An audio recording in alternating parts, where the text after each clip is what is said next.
Hello, my friends. Hope you all are doing fine. I'm sorry for the delay, but nowadays I am really busy in my new school project, and that is why I promised you last week that I upload my video this week and I couldn't do it.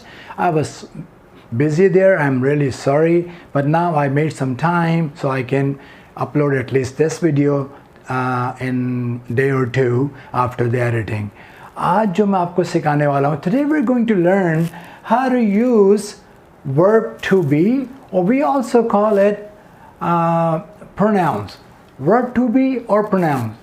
ये क्या होते हैं मैं आपको ये सिखाने वाला हूँ. देखिए, मेरी कोशिश ये है कि मैं आपकी फाउंडेशन को स्ट्रॉन्ग करूँ.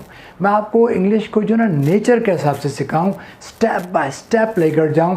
रैंडमली इधर उधर से फ्रेजेस और ये फ्रेजल वर्ब और हाउ टू यूज़ दिस और हाउ टू से दैट, मैं ऐसा कुछ नहीं कर रहा. मैं आपको एक एकेडमिक के तौर पे इसको पढ़ा रहा हूं कि आप इसको सीख जाएं अंग्रेज़ी ज़बान को इस अंदाज में कि आपको कोई प्रॉब्लम बाद में ना आए, आपको कोई प्रॉब्लम को फेस करनी ही ना पड़े, चाहे वो प्रोनाउंसिएशन हो, चाहे वो फाउंडेशन ऑफ योर बेसिक और intermediate English or maybe advanced English later when we go further, maybe like a year or two from today.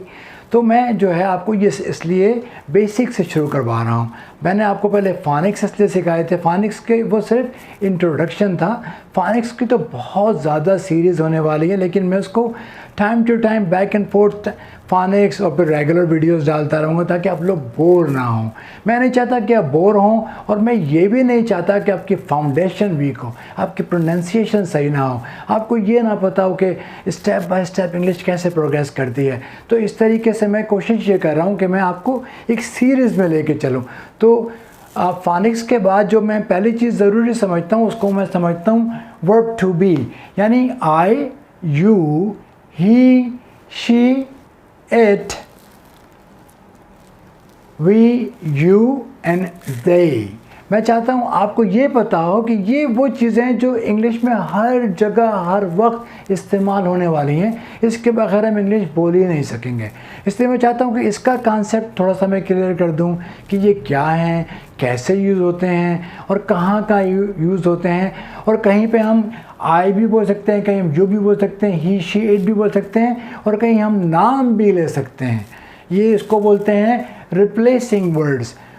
तो ये हम ये भी कर सकते हैं कि हम ही, शी भी कह सकते हैं और हम किसी का नाम भी ले सकते हैं ही, शी की जगह. ठीक है. तो अब मैं आपको बताता हूँ कि आई जो है उसका क्या यूज़ होता है. आई का यूज़ ये है कि जब भी कोई भी अपने बारे में बात करेगा, मैं अपने बारे में कोई बात करना चाहता हूँ, मैं कुछ कह रहा हूँ, किसी से भी कह रहा हूँ, एक से कह रहा हूँ कि करोड़ों से कह रहा हूँ, आपसे कह रहा हूँ, आपके दोस्त से कह रहा हूँ, लेकिन मैं कह रहा हूँ. अगर आप कह रहे हैं, आपका कोई दोस्त कह रहा है, जो भी बोल रहा है वो फर्स्ट पर्सन होता है. फर्स्ट पर्सन कॉल आई. तो जब कोई अपने बारे में बात करता है तो वो आई होता है. उसके बाद हमारे पास होता है यू. अब मैं जिससे अभी बात कर रहा हूँ, आपसे बात कर रहा हूँ, ठीक है. तो मैं हो गया फर्स्ट पर्सन, आप हो गए सेकंड पर्सन, क्योंकि फर्स्ट पर्सन आपसे मुखातिब है, आपसे बात करता है. First person is talking you, so I am the first person and you are the second person. तो ये हो गया फर्स्ट एंड सेकंड पर्सन, यानी जो मैं बात कर रहा हूँ फर्स्ट पर्सन, जो आप सुन रहे हैं वो सेकंड पर्सन. जब आप बोलेंगे और मुझसे बोलेंगे, you will become the first person and I will become the second person, क्योंकि फिर आप बोल रहे हैं और मैं सुन रहा हूँ.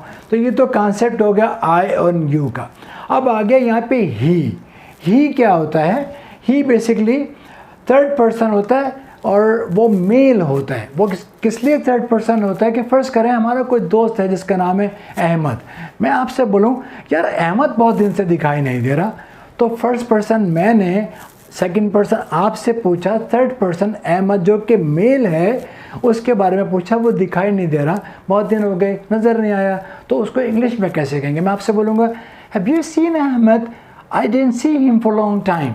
Where is he nowadays? Do you know where Ahmed is? What is he doing? Is he busy? Is he out of town? क्या अहमद out of town है? Is Ahmed out of town? Is Ahmed busy with the family? Is he busy with the family? तो either आप उसका नाम ले सकते हैं या आप उसको ही बोल सकते हैं. तो ये रिप्लेसमेंट भी कर सकते हैं वर्ड्स की. अब सेम चीज़ apply to the third person female, जिसको हम कहते हैं शी. हम शी के लिए भी वही फार्मूला है कि हम आपस में बात कर रहे हैं, किसी फीमेल के बारे में बात कर रहे हैं, कोई छोटी बच्ची भी अगर है ना तो वो फीमेल में ही आएगी, उसके लिए शी ही इस्तेमाल होगा। तो हम उसके बारे में बात करते हैं तो उसको थर्ड पर्सन शी कहलाती है। फ़र्ज़ करें मैं आपसे कहता हूँ कि आजकल जो है ना नजमा बहुत बिज़ी है, शी। तो अगर आप मुझसे पूछते हैं कि आपको पता है कि आजकल नजमा कहाँ है, मैं बोलूँगा she is very busy now days. अब आप फर्स्ट बन गए, मैं सेकंड बन गया, और नजमा जो है वो थर्ड पर्सन शी, क्योंकि वो फीमेल है। आपने मुझसे बोला do you know where is Najma nowadays, आपने नजमा कहा, लेकिन मैंने उसके बजाय रिप्लेसमेंट का वर्ड रिप्लेस किया और मैंने नजमा की जगह शी यूज़ किया। मैंने कहा ओह she is really busy now days in her college assignment. तो ये हो गया थर्ड पर्सन शी। अब आ गया इट। इट जो है वो नॉर्मली यूज़ होता है चीज़ों के लिए, एनिमल्स के लिए, जगहों के लिए। मिसाल के तौर पर मैं बोलूँ कि it's a nice dog, I like your house, it's a nice house, your house is big, it's beautiful, I like your shirt, I like your car, it's a nice car. तो अब जब चीज़ों की बातें करते हैं तो वो इट आ जाता है। फ़र्ज़ करें मैं लाहौर की बात करता हूँ, I want to go to Lahore, it's a nice city, I want to go to America, it's a nice country. तो जगह होती है, चीज़ होती है, ये एनिमल्स होते हैं, उसके लिए इट का यूज़ होता है। अच्छा, अब हमारे पास आ गया वी। वी जो है वो फर्स्ट पर्सन प्लूरल है, यानी एक से ज़्यादा है वो फर्स्ट पर्सन।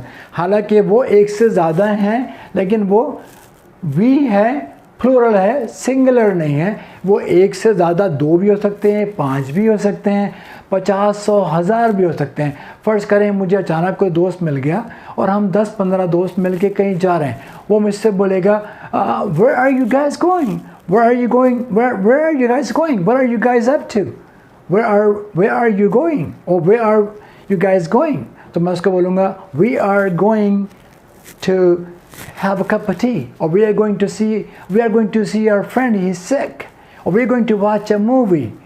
तो we जो है वो प्लूरल होता है, फर्स्ट पर्सन ही होता है। हम अपने ही बारे में बात करें, ग्रुप के बारे में बात करें तो वो we कहलाएगा। you जो है सेकंड पर्सन प्लूरल, यू जो है वो सिंगुलर भी होता है और प्लूरल भी होता है। आपसे मैं भी बात करूँगा तो वो भी यू होगा, व्हाट आर यू डूइंग। अगर आपके साथ 4-5 लोग खड़े हैं, मैं जब भी मैं आपसे यही कहूँगा कि what are you guys doing, तो यू जो है वो दोनों में इस्तेमाल होता है। they, third person they, things plural, ठीक है। आपको पता है कप्स कहाँ पे रखें, they are in the cupboard. आपको पता है गाड़ियाँ कहाँ पे पार्क हैं, they are parked in the garage। आपको पता है कपड़े कहाँ रखे हुए हैं, they are in the cabinet or they are in the cupboard also। और आपको पता है कि ये लोग कहाँ जा रहे हैं, they are going to see someone। तो ये दे जो है वो लोगों के लिए भी इस्तेमाल होता है और चीज़ों के लिए भी इस्तेमाल होता है। अभी मैंने आपको थोड़ा सा कंट्रो कराया है, उसके बाद मैं आपको जो है ना डिटेल में इनके फ्रेजेस, सेंटेंसेस बता के, ताकि आपके दिमाग में इसका कॉन्सेप्ट बिल्कुल क्लियर हो जाए कि how to use verb to be, I, you, he, she, it, we and they। तो इन द नेक्स्ट वीडियो मैं आपको उसके बारे में कुछ फ्रेजेस, कुछ सेंटेंसेस, कुछ एग्जांपल्स दूंगा, ताकि आपका जो माइंड है वो बिल्कुल क्लियर हो जाए and the concept become so concrete that you have no problem to use these things. Thank you very much for watching me. My name is Arshad Khan again, your spoken English language coach. Take care of yourself. See you in the next video.